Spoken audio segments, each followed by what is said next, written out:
آج ہم انشاءاللہ دیکھیں گے رمضان و لیلۃ القدر، شب قدر کے بارے میں۔ نحمده ونصلی علی رسولہ الکریم، اما بعد فاعوذ باللہ من الشیطان الرجیم، بسم اللہ الرحمن الرحیم، رب اشرح لی صدری ویسر لی امری واحلل عقدۃ من لسانی یفقہوا قولی۔ لیلۃ القدر انتہائی سعادت کی رات ہے۔ اسی رات قرآن مجید نازل ہوا جو انسانوں کی ہدایت کا ذریعہ ہے۔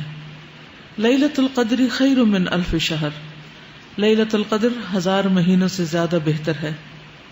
یہ رات طلوع فجر تک سراسر سلامتی کی رات ہے۔ اس رات کی فضیلت میں پوری سورۃ القدر نازل ہوئی۔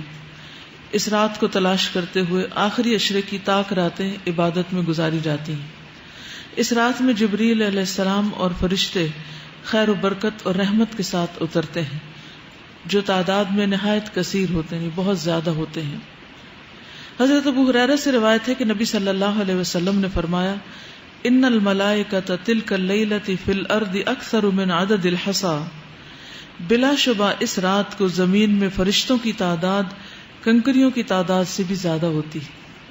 یعنی زمین پر جو کنکریوں کی تعداد ہے اس سے زیادہ فرشتوں کی تعداد ہوتی ہے، بہت زیادہ کثرت کے ساتھ اترتے ہیں۔ اس رات میں ایک اچھا عمل 1000 ماہ کے عمل سے بہتر ہے۔ اس کو خاص طور پر نوٹ کر لیجیے، اس رات میں ایک اچھا عمل، یعنی آپ تسبیح کریں، حمد کریں، اللہ کا ذکر کریں، کوئی بھی صدقہ خیرات کریں، نماز پڑھیں، تلاوت کریں، کوئی بھی اچھا کام آپ کریں عبادت کا، تو وہ عام دنوں میں کرنے سے کہیں زیادہ بہتر ہے، یعنی 1000 ماہ کے عمل سے بہتر ہے۔ حضرت انس بن مالک سے روایت ہے کہ رمضان آیا تو رسول اللہ صلی اللہ علیہ وسلم نے فرمایا، یہ مہینہ جو تم پر آیا ہے اس میں ایک ایسی رات ہے جو 1000 مہینوں سے بہتر ہے۔ جو شخص اس رات سے محروم رہا وہ ہر بھلائی سے محروم رہا۔ جو اس رات سے محروم رہا وہ ہر بھلائی سے محروم رہا۔ اس رات کی سعادت سے صرف بد نصیب کو ہی محروم کیا جاتا ہے۔ تو اس لیے پوری کوشش کریں کہ اپنی انرجی کو سیو کریں اس رات کی خیر و بھلائی پانے کے لیے اور اچھے اچھے کام اس میں کرنے کے لیے۔ اصل بات ٹائم مینجمنٹ کی ہے۔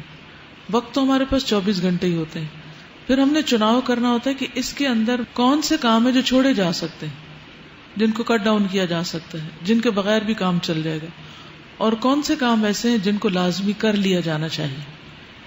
تو آپ سب کچھ تو نہیں کر سکتے کیونکہ آپ انسان ہیں، آپ کی لمٹس ہیں، لیکن زیادہ امپورٹنٹ کیا ہے، واٹس موسٹ امپورٹنٹ، تو اس کو آپ لے لیجئے۔ اسی طرح عام مہینوں کے مقابلے میں رمضان کے اس مہینے میں، پھر سارے رمضان کے مقابلے میں آخری عشرے میں، پھر سارے آخری عشرے کے مقابلے میں طاق راتوں میں، اور پھر طاق راتوں میں سے خاص طور پر لیلۃ القدر۔ یعنی آہستہ آہستہ انسان بہت سی غیر ضروری چیزیں چھوڑتا چلا جاتا ہے۔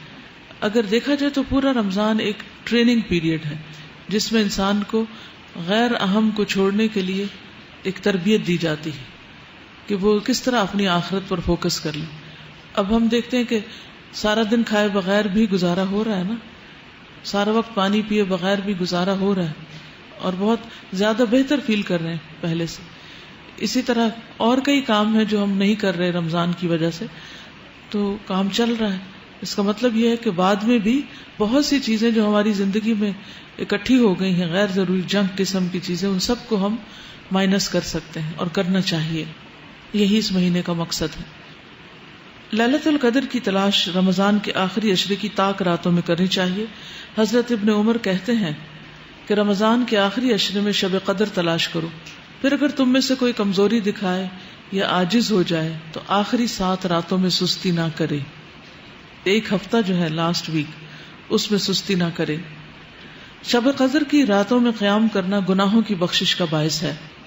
حضرت ابو ہریرہ سے مروی ہے کہ نبی صلی اللہ علیہ وسلم نے فرمایا، جو شخص ایمان اور ثواب کی نیت سے شب قدر کا قیام کرتا ہے اس کے پچھلے گناہ معاف کر دیے جاتے ہیں۔ پھر وہی بات کہ والقلب متوجہ الی اللہ، دل سارا اللہ کی طرف متوجہ ہو عبادت کرتے وقت، نہ کہ کسی کا مقابلہ یا کسی کے اوپر اپنی عبادت کی بڑائی جتانا۔ اجتماعی عبادت کی صورت میں کسی بھی قسم کے شور ہنگامے، یعنی جیسے لوگ مسجدوں میں اکٹھے ہوتے ہیں یا گھروں میں اکٹھے ہو جاتے ہیں کہ مل کے عبادت کر لیتے ہیں تاکہ اگر نیند آئے تو ایک دوسرے کو سپورٹ دیں اور جاگ سکیں، تو ایسی صورت میں اگر اکٹھے ہوں تو شور ہنگامہ، اونچی آوازوں میں باتیں نہیں کرنی چاہیے، گپ شپ نہیں ہونی چاہیے، لڑائی جھگڑے سے پرہیز کرنا چاہیے، اور پوری توجہ عبادت پر ہی رہنی چاہیے، اور ہر ایک کی اپنی اپنی رہنی چاہیے. ایسا نہ ہو کہ ایک دوسرے کو یاد دہانی کرانے میں ہی رات گزار دیں. کیونکہ عبادہ بن صامت سے مروی ہے رسول اللہ صلی اللہ علیہ وسلم ہمیں شب قدر کی خبر دینے کے لیے تشریف لا رہے تھے کہ دو مسلمان آپس میں جھگڑنے لگے. اس پر آپ نے فرمایا میں آیا تھا کہ تمہیں شب قدر بتا دوں، لیکن فلاں اور فلاں نے آپس میں جھگڑا کر لیا اور اس کا معین وقت مجھ سے اٹھا لیا گیا. امید ہے کہ تمہارے حق میں یہی بہتر ہوگا تاکہ تم ایک سے زیادہ راتیں عبادت کر سکو.